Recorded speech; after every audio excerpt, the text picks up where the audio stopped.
Bonjour à tous et bienvenue sur Crypto Flash, la chaîne de l'actualité crypto. Aujourd'hui, nous allons parler de la fin de l'anonymat associé aux crypto-monnaies en France. C'est assez fou ce qui est en train de se jouer au Sénat et au Parlement. On va parler aussi d'ETF, XRP, on va parler aussi de staking qui pourrait arriver prochainement grâce à la SEC. On va parler aussi du P-Network, de Kaito et de plein d'autres sujets.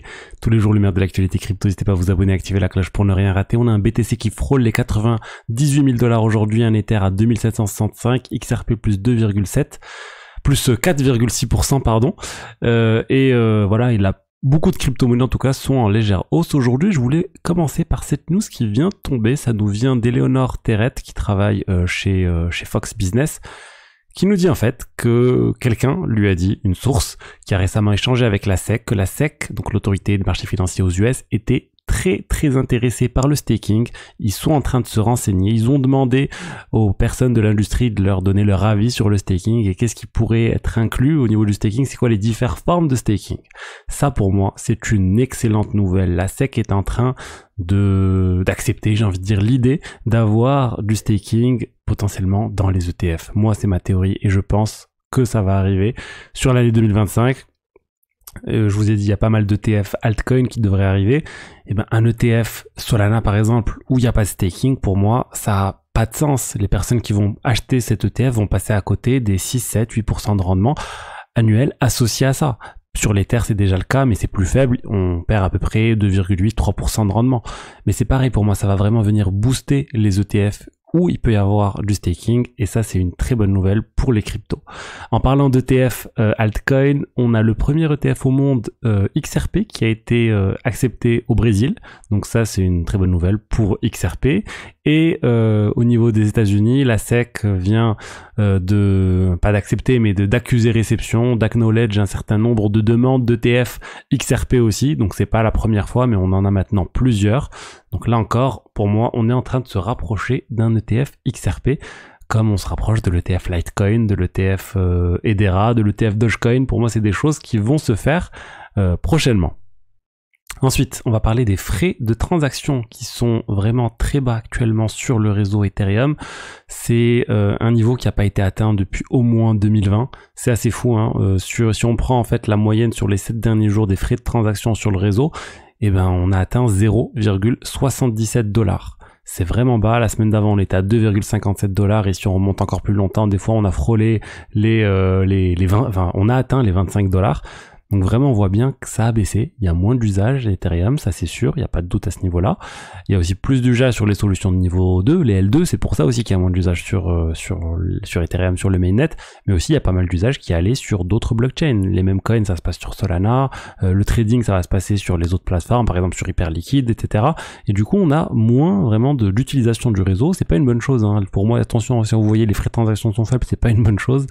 Au contraire, il faut avoir des frais de transaction assez élevés parce que ça montre une certaine demande autour du réseau, en tout cas tel que le réseau Ethereum est construit actuellement. Plus tard, s'ils font des améliorations pour faire baisser les frais drastiquement, ok, mais là on n'y est pas. Là clairement vous avez des frais faibles, ça veut dire qu'il n'y a pas beaucoup d'utilisation du réseau et c'est pas une bonne chose. Alors bien sûr, je suis pas en train de dire qu'il faudrait des frais de transaction à 100 $. Mais déjà, quand on tourne autour de... qu'on burn un petit peu d'Ether annuellement, plus il y a des frais de transaction, plus il y a d'Ether qui sont brûlés, et là, il y en a même pas.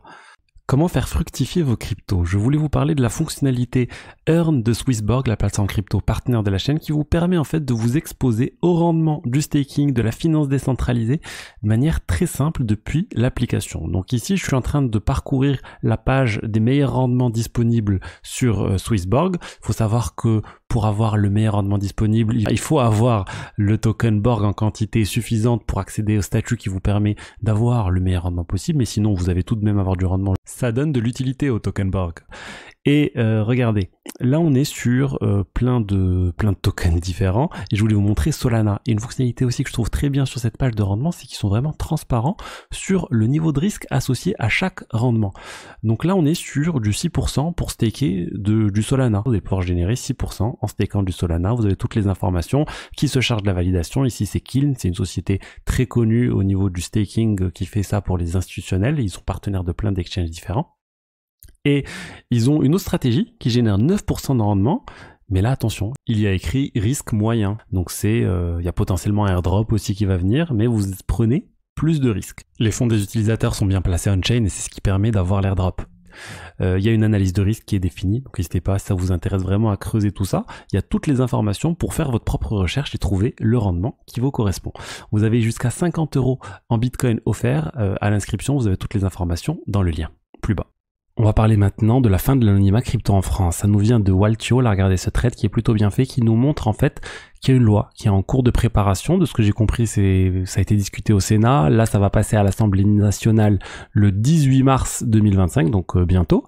Et qu'est-ce que nous dit cette loi? C'est que désormais, en fait, il y a une présomption automatique de blanchiment. C'est-à-dire que toute transaction qui va être réalisée de manière anonyme sur Monero ou sur les fonctions Zcash d'anonymisation ou sur les mixeurs de type Tornado Cash ou Railgun, eh ben ça va être automatiquement considéré comme du blanchiment par défaut. Et ça sera en fait à l'utilisateur de prouver que c'est pas du blanchiment. Donc ça vraiment c'est juste n'importe quoi. On peut avoir envie d'utiliser ce type de service pour des raisons complètement légitimes. On n'a pas envie que quelqu'un qui nous paye sur une adresse Ethereum sache ensuite ce qu'on va faire de l'argent. Imaginez, vous faites des courses dans un supermarché où vous recevez de l'argent d'un autre, enfin où vous payez dans le supermarché, vous n'avez pas envie que le supermarché sache les divers dépenses que vous avez réalisées autre part. Et ben là c'est comme ça que ça marche actuellement sur la blockchain. Et il y a certains services qui permettent de casser ce lien entre les wallets et ça serait complètement interdit en France. Donc vraiment ça c'est le premier point.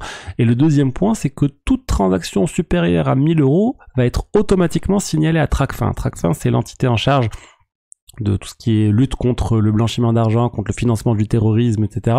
Mais ils vont recevoir plein d'alertes de les exchanges qui vont leur remonter tout ça.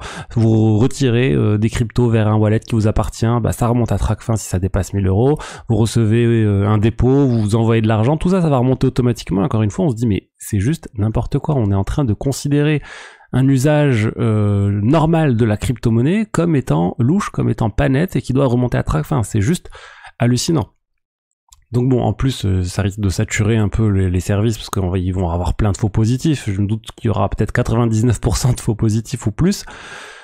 Enfin bon, c'est vraiment n'importe quoi. C'est potentiellement la fin de ce type de service en France. Vous allez me dire oui, mais on peut utiliser la finance décentralisée, etc. Oui, c'est sûr, mais ça va complexifier les choses. Vous allez avoir un wallet avec lequel vous allez faire des choses dans la DeFi qui va recevoir de l'argent de Tornado Cash ou même de Railgun qui se veut plus sérieux de Tornado Cash. Et ben, pareil, vous risquez d'avoir des problèmes ensuite avec les exchanges si ça remonte ensuite à Tracfin ou je sais pas comment ça peut remonter. Mais vraiment, faut faire attention et j'espère que ça ne va pas passer le 18 mars 2025.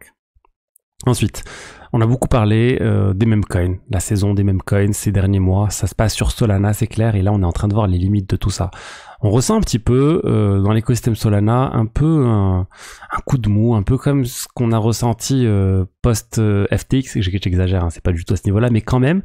Les gens en ont marre des meme coins, les gens se sentent complètement fatigués de tout ce qui se passe avec ces casinos de meme coins sur Solana. C'est le dernier rug pull là, associé à Libra, associé à l'Argentine, qui est vraiment la goutte d'eau qui a fait déborder le vase. Et il y a un petit ras-le-bol général associé à tout ça sur Solana. On l'a constaté sur le prix ces derniers jours, ça a pas mal baissé. Et les gens sont en train de dire, il y a pas mal de personnes qui ont perdu beaucoup d'argent. J'ai vu des chiffres, plus de 200 millions de dollars dans l'affaire Libra.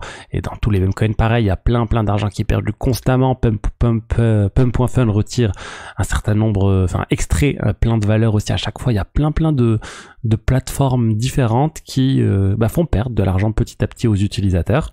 Et malheureusement les gens se sont rendus compte de tout ça avec Libra et je pense que j'espère que ça va s'autoréguler, que les gens vont faire encore plus attention à tout ça maintenant et qu'il va y avoir un investissement dans des projets solides et arrêter de faire des choses associées à des casinos. Mais malheureusement, vu la nature humaine, je pense que ça va continuer. Si c'est pas les mêmes coins, ça sera autre chose. On a eu les NFT par le passé, on a les mêmes coins maintenant.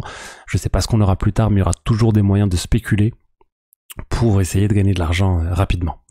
Et ensuite, on a eu le lancement du Pi Network. Je sais, ce projet très controversé. Il y a beaucoup d'entre vous qui ont dû miner ça depuis un certain nombre d'années.